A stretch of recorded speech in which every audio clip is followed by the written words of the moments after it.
Northern Vietnam is all mountains, hills and valleys, and yet some of the best food here is fish. Today I've got a sturgeon hot pot lined up for lunch, one of the region's specialities. But I just woke up and I need breakfast first. Luckily, I got word of a lady nearby who sells incredible homemade banh mi right from her own courtyard. Sounds like the perfect way to start the day. Is this your home?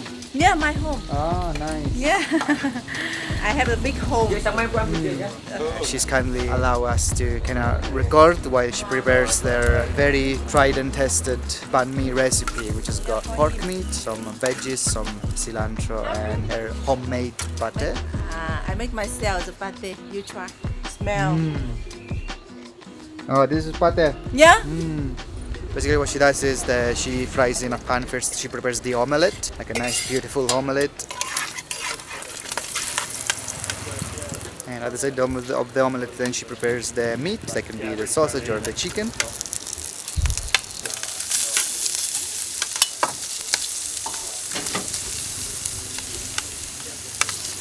And then she fills the banh mi with all the stuff, with all the ingredients.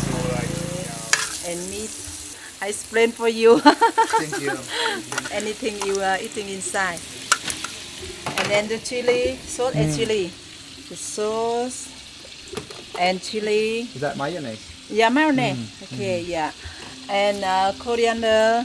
And then she puts the bread, the banh mi, into the microwave to make them nice and toasty and crunchy. She said that pretty much everyone found her on the internet, because when you Google breakfast banh mi and Sapa, her shop is basically the first result, and it's striking because it's got 150 reviews and 5 stars.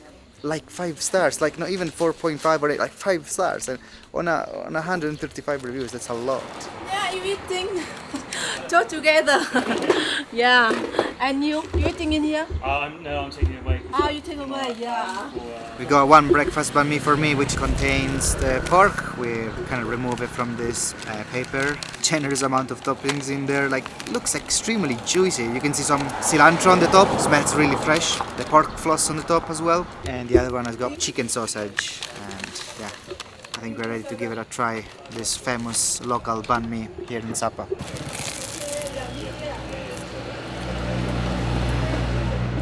Yeah, it's good.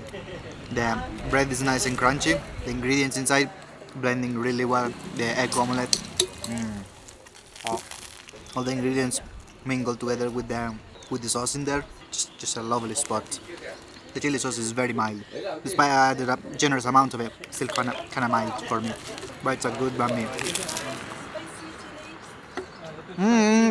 Yeah. It's a homemade. My friend of my husband is a homemade. You can eat? Yeah. Okay, yeah. Okay, that's Yeah, good. if you Thank want more. Thank you. Now it should be quite more fiery. Let's try.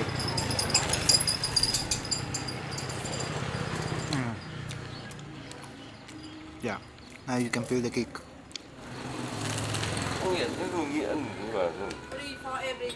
Oh, thank you. They're very kindly offering some tea there. It's kind of offered into the package of the banh mi. Really kind. This is what I'm about, you know. I'm not about fancy restaurants. Sometimes I might go into restaurants, but for me it's all about, you know, the local kind of experience, you know, getting to other people's home and have them cook for me, essentially.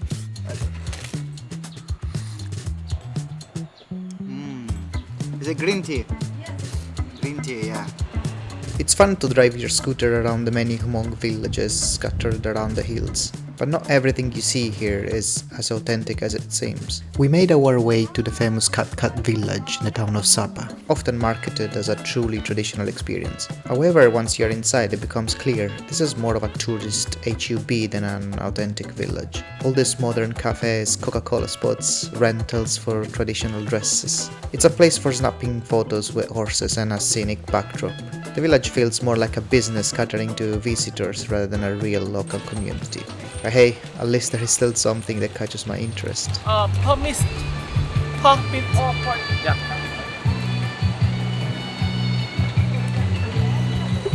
Is that an omelette? Oh, that's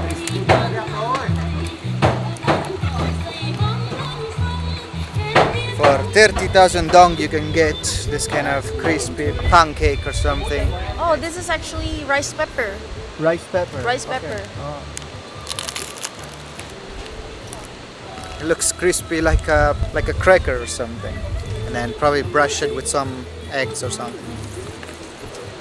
You can see it's actually filled with beef meat.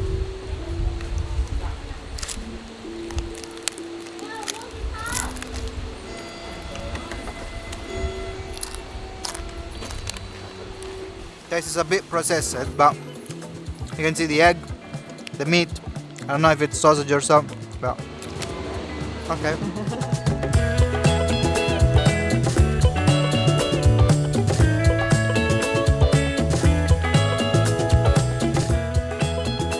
It's finally lunchtime, and my loyal scooter waves through the winding mountain roads, carrying me to today's main destination.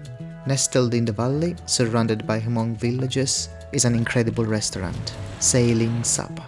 Illuminated by sunlight and filled with a serene, almost dreamlike atmosphere, it feels like the perfect place to slow down and take in the beauty of northern Vietnam. The first thing arriving at our table is a chicken and mushroom soup, and it comes with some crunchy bread.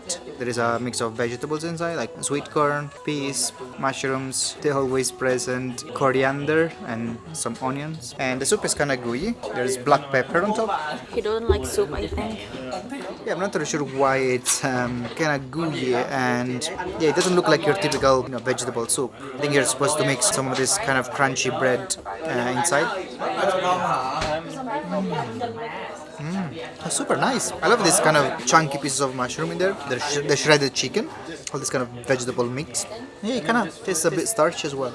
And I love this kind of crunchy bits provided by the bread. Adds a little bit of a different texture. Maybe the reason why it is so good is because there is maybe some MSG inside. It just really tastes really savory and umami. It's really not related, right? Coconut coffee. Oh, thank you. Welcome. Look how big of a glass. There is quite a lot of fresh coconut gelato maybe. These crunchy bits that you see there are basically fried coconut bits. Amazing.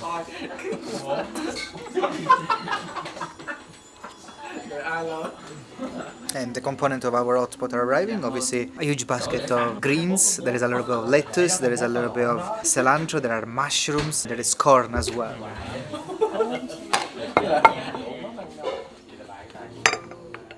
Some packets of noodles, shrimps drawn on the package. That's quite interesting. And there we go. The huge bowl of the hot pot has arrived. A soup. It looks like a tomato. There are some maybe spring onion sticks. There is actually a packet of shrimp flavoring kind of powder that we're gonna supposed to throw in there. And get some of this soup into our small bowls, some of this greens, and maybe some of the noodles as well. And let's try some of this soup first. I think it's a tomato-based kind of soup. Yeah, tomato, very oniony. Kind of has got like a shrimp tinge from the sachets of powder that we put in. We'll try the noodles as well. Yeah, they got cooked pretty much 30 seconds. Is this cabbage maybe? And some of this leaf you can actually eat them raw as well. So we'll get one slice of this beautiful sturgeon fillet and we'll let it sit onto the soup. In the meantime I'm gonna get some more of this soup, some more mushrooms. Enoki mushrooms are some of my favorites. They mix themselves and confuse themselves with the noodles. And they've got this kind of nice chewy texture.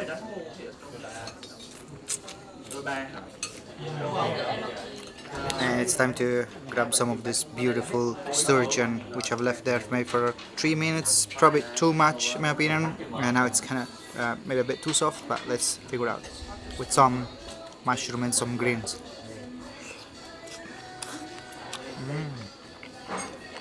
Very tender type of fish. Very flaky, mild flavor. You do really risk it overcooked because the boiling soup is at high temperature and it's kind of fish I want to try and now like leave it for, because it's fresh fish. I'm not worried about getting an intoxication and stuff. I think fish is really fresh, even salmon. I've had sashimi here in Sapa, so I want to try and get this piece of sturgeon and leave it for a little bit less, maybe 30 seconds to a minute. some more noodles and enoki mushroom. Yum.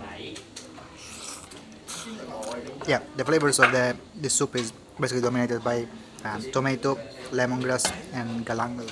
Oh yeah, that's my piece of sturgeon again. This should have retained a little bit more of the texture because the previous one was too soft. Let's have a look. It's just a little soft.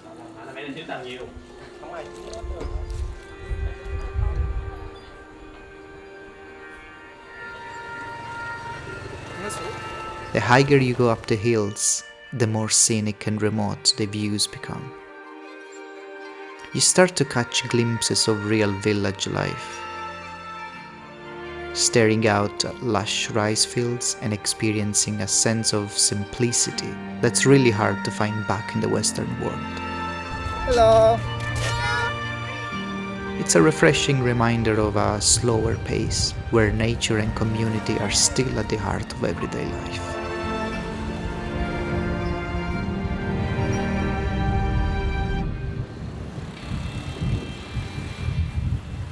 Okay, so I'm just gonna tell you something about myself.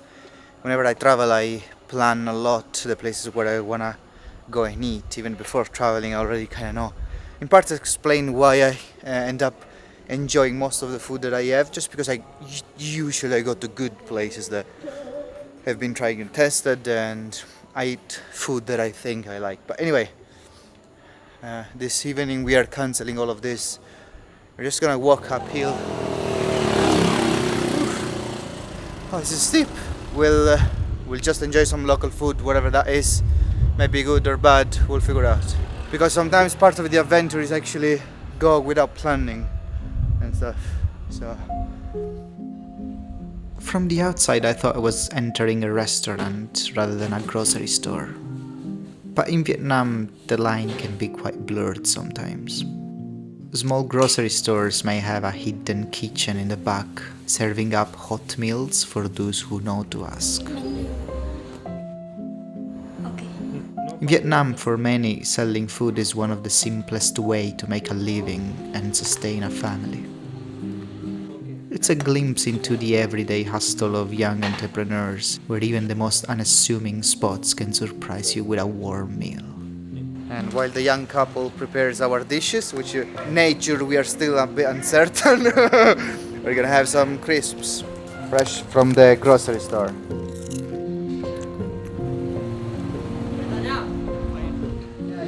First plate has arrived. So this is kind of a mixed rice, and I think there is beef, maybe some onions. It's kind of a fried rice with beef, maybe cabbage as well. And there are some slices of cucumber. Looks pretty nice actually. Can I get a glass with ice?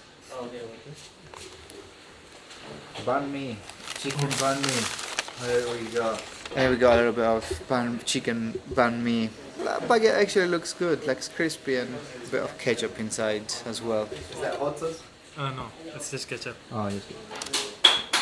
I'll try and get some of this beef, and yeah, I think this is cabbage actually. Stir fried rice with cabbage and beef. That feels good. I think the rice has been stir fried with soy sauce. It's pretty nice. A little bit of chili. It's a little bit spicy as well. Probably some chili powder or something in there, I think. We'll get some of this cucumber into the next bite. It's actually egg fried rice. I can say piece of fried egg or omelette in there. We also got a plate of VFC, Vietnamese fried chicken. We got a little bit of ketchup and mayonnaise, cucumber slices. You can see all the butter, the crispy butter on top.